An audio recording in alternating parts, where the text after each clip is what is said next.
If you're new here, welcome to our channel. Don't forget to subscribe and hit the like button. Your support means the world to us and helps us keep sharing stories that deserve to be heard. To the future. Theo roared, raising a glass of 19-year-old single malt scotch that belonged to my father. The fire crackled in the stone hearth, casting long dancing shadows across the timber walls of our ancestral cabin. I just got the final permits approved this morning, he announced, his voice booming with the unearned confidence of a man who has never faced a real consequence in his life.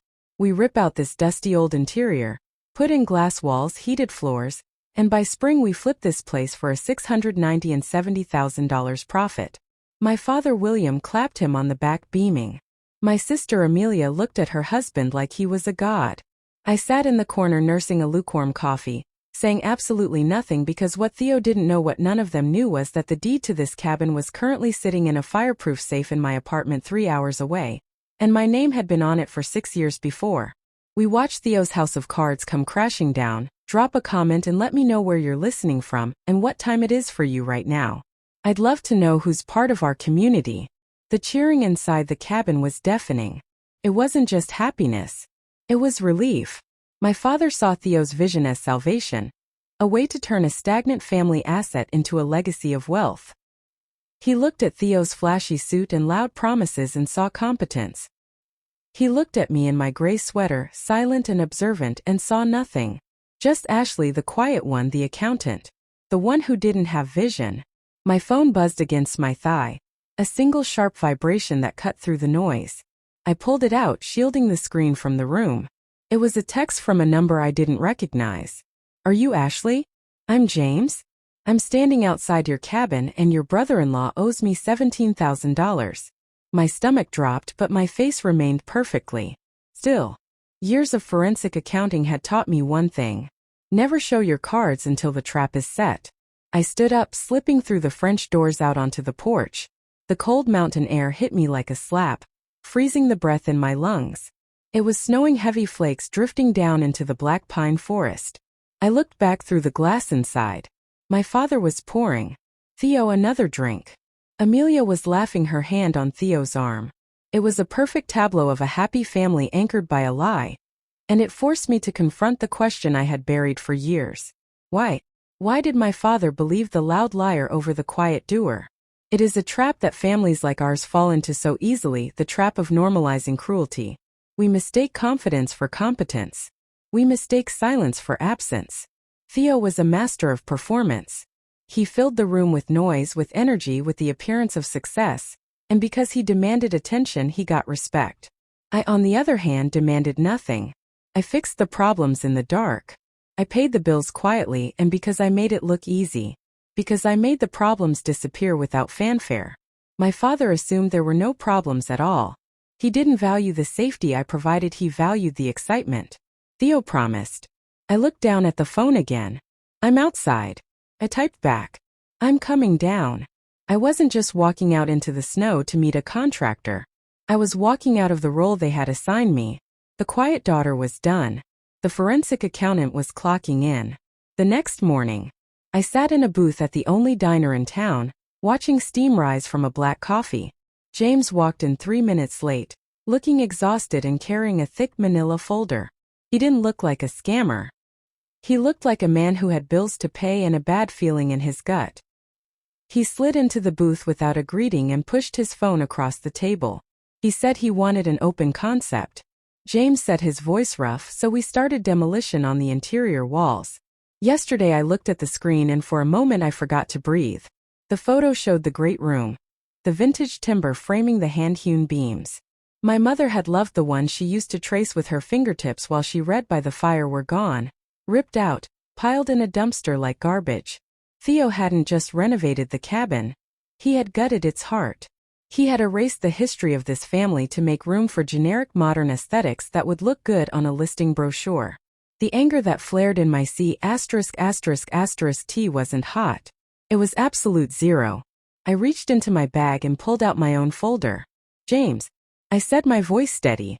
Theo Collins does not own that cabin. He has never owned it. He has never paid a dime in property taxes, and he certainly didn't inherit it. I slid the deed across the chipped laminate table. The date stamp was from 6 years ago. I bought it, I explained, watching his eyes widen as he read the legal text. When my mother passed, my father stopped opening his mail. The grief paralyzed him. The bank was 3 weeks away from foreclosure. My siblings, Amelia and Theo, were too busy living their loud, expensive lives to notice that our legacy was drowning in debt. So I stepped in. I didn't tell him the rest. I didn't tell him how I used my entire savings to clear the arrears, how I quietly transferred the title to my name to protect the asset from my father's creditors, how I let my father continue to believe it was the family cabin, because taking his dignity felt like a cruelty I couldn't commit. I had been the silent investor in their happiness for half a decade, and this was my repayment. My brother-in-law tearing down my walls to build his own ego. He lied to you, I said, pointing to the deed, and he destroyed my property.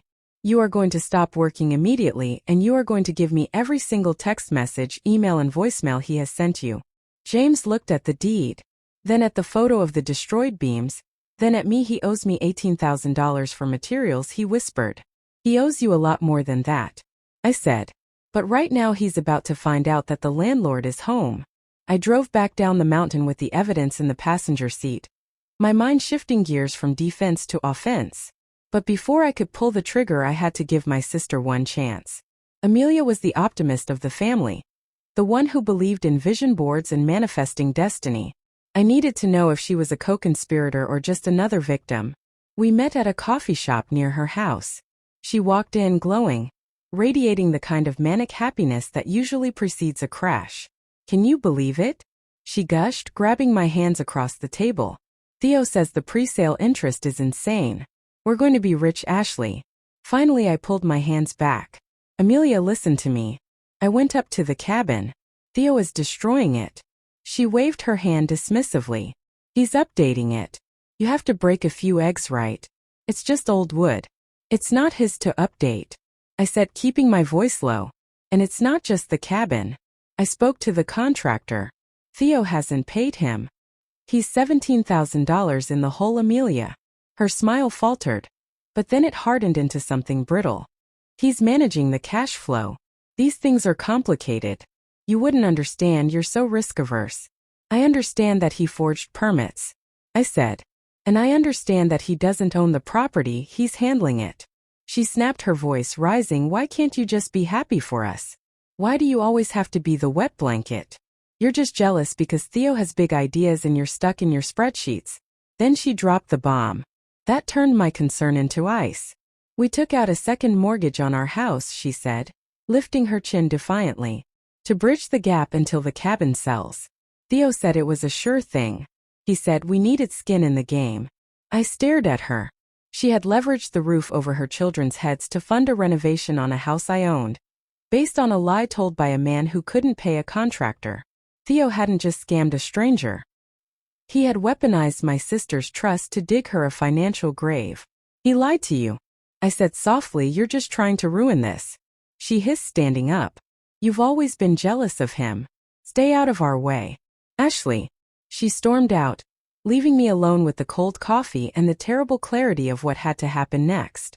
I wasn't just fighting for a cabin anymore. I was fighting to keep my sister from becoming homeless. The sister was gone. The forensic accountant was the only one left at the table. I didn't go home to cry. I went home to work. I sat at my dining table, opened my laptop, and logged into the databases that most people don't even know exist. Amelia thought I was jealous. My father thought I was passive. They were about to learn that Ashley the accountant wasn't just a job title. It was a threat assessment. I started with a standard asset search. Theo Collins. The results populated the screen in a waterfall of red text. It wasn't just bad, it was catastrophic. Theo didn't have a portfolio.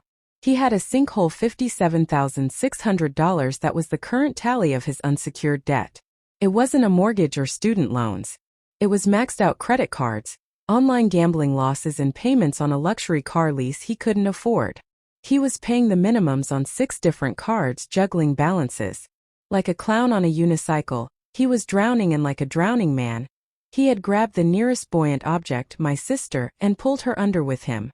The second mortgage on Amelia's house wasn't an investment strategy. It was a life raft. He had burned through their equity to pay off his bookie or his ex. And now he needed the cabin flipped to cover the hole before the ground collapsed beneath them. I printed every page. Bankruptcies in 1915.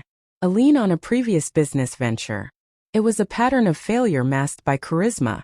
But while the digital paper trail was damning, it wasn't enough to stop him instantly to get the police involved to get an immediate arrest that would physically remove him from my property before he did more damage. I needed proof of criminal intent. I needed to prove he wasn't just a bad businessman but a thief. I grabbed my coat and keys. The digital audit was complete. It was time for the physical inspection. I drove back up the winding mountain road, the tires crunching on the fresh snow. The silence in the car was heavy, filled only by the hum of the engine and the cold realization that my brother-in-law wasn't just a liar. He was a parasite. The cabin was silent when I arrived. James had followed my instructions perfectly. The work site was abandoned, the front door was unlocked. Theo's arrogance apparently didn't extend to basic security. I stepped inside, the smell of sawdust and drywall dust hitting me instantly. It looked like a war zone. The walls I had painted with my mother were stripped to the studs. The floorboards were covered in debris, but I didn't stop in the main room. I walked straight to the master bedroom, to the spot above the fireplace where a large oil painting of the Rockies used to hang. The painting was on the floor leaning against the wall safe behind it.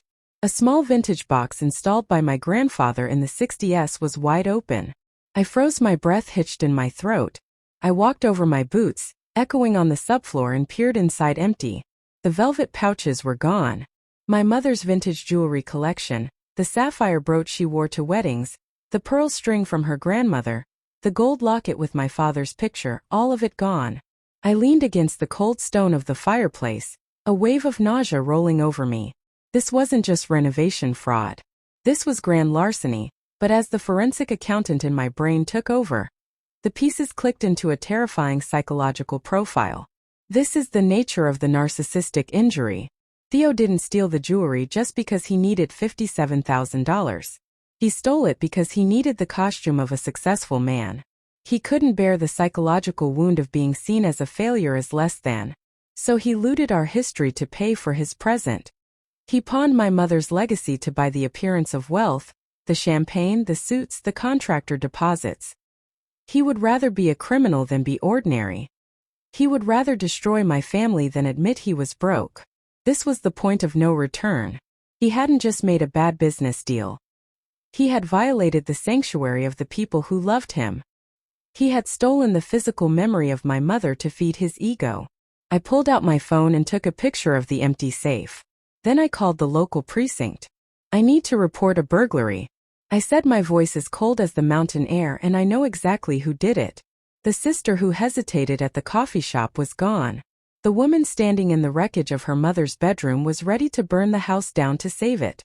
3 hours later, the snow was falling in sheets, a white curtain isolating the cabin from the rest of the world. But inside, the lights were blazing. Theo wasn't hiding, he was doubling down through the window. I could see him pacing the great room, gesturing wildly to my father and a stranger in a suit, likely the private investor.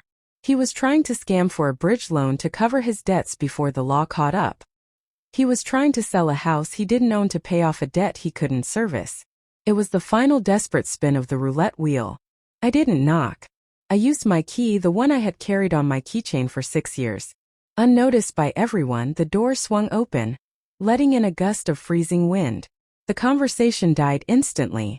Theo spun around, his closer smile, faltering for a fraction of a second before he tried to recover. Ashley. Great timing. We're just wrapping up some now. I said, my voice cutting through his noise like a blade. We are closing. I stepped aside. Behind me, James walked in, looking grim, and behind him 3 uniformed officers from the county sheriff's department. The color drained from Theo's face so fast he looked like a ghost. What is this, a prank? Ashley, this is a business meeting. It's an intervention, I said, walking to the table where he had spread out his fake blueprints. I dropped a heavy file folder onto the wood. It landed with the dull thud of a gavel. This is the deed to the property, I said, pointing to the first document registered in my name, purchased from the estate 6 years ago. These are the building permits you forged. The permit numbers belong to a parking garage in Denver. And this I pulled out the pawnshop receipts I had retrieved from the police report database an hour ago. This is the ticket for Mom's sapphire brooch. And her pearl string. And the gold locket. The silence in the room was absolute. My father William picked up the pawn receipt. His hands were shaking. He looked at the date stamp 3 days ago. Then he looked at Theo. The hero worship in his eyes died, replaced by a horror so deep it looked like physical pain. You stole her jewelry. My father whispered to pay for. What for the appearance I answered for him because looking rich was more important to him than being honest. Theo crumbled. The arrogance evaporated, leaving behind a terrified small man. He turned to my sister Amelia, who was standing by the kitchen island clutching her stomach. Amelia, baby, tell them it's a misunderstanding. I can fix this. I just need a little time. Amelia looked at him, then at me, and for the first time in her life, she didn't make an excuse for him. She stepped back. Mr. Collins, the officer said, stepping forward. You're under arrest for fraud, forgery, and grand larceny. As the handcuffs clicked, Theo started screaming, blaming the market, blaming the contractor, blaming me. But as they dragged him out into the snowstorm, his voice faded. Swallowed by the wind, the cabin was finally quiet. The glass castle had shattered a week later. The only sound in the cabin was the rhythmic rasp of sandpaper. James was working on the timber frames, carefully restoring the wood Theo had tried to cover up. It smelled like cedar and sawdust, the smell of healing. My father sat in the armchair by the fire. He looked older, deflated, the illusion that had sustained him. The idea that his son-in-law was a titan of industry was gone. I owe you an apology, he said, staring into the flames. I listened to him because he was loud. I ignored you because you were quiet. I thought you didn't care about this place. I sat down opposite him. I didn't offer him tea or comfort. I offered him the truth. Dad, look at this place, I said gently. If I hadn't bought this cabin 6 years ago, the bank would have foreclosed on it. It would be a rental property for strangers right now. If I hadn't stepped in last week, Theo would have leveraged Amelia's house into foreclosure too. You would be destitute. Amelia would be homeless. The jewelry would be gone forever. This is the reality of the world without the quiet ones. If I hadn't been the silent guardian, the safety net he didn't know existed, the family legacy would have been sold for scrap metal to pay for Theo's ego. My silence was an absence, Dad. I said it was a shield. He nodded slowly, tears tracking through the lines on his face. I see you now. Ashley, I see you. Later that afternoon, I stood on the newly restored deck. The sun was setting, painting the snow in shades of violet and gold. The jewelry was back in the safe I had paid to retrieve it myself. Amelia had filed for divorce and was staying with me until she got on her feet. The cabin was secure. I wrapped my hands around a hot mug of coffee and took a deep breath of the thin, clean mountain air. Theodore had wanted to flip this view for a quick profit to show the world how smart he was. Instead, he showed the world exactly who he was, and I had stopped him without raising my voice. I watched the first stars appear above the tree line. Sometimes the quietest victories are the most complete. My story ends here. If you feel that this story is meaningful and brings useful lessons, please like and subscribe to the channel to support me. Thanks for listening and see you in the next videos.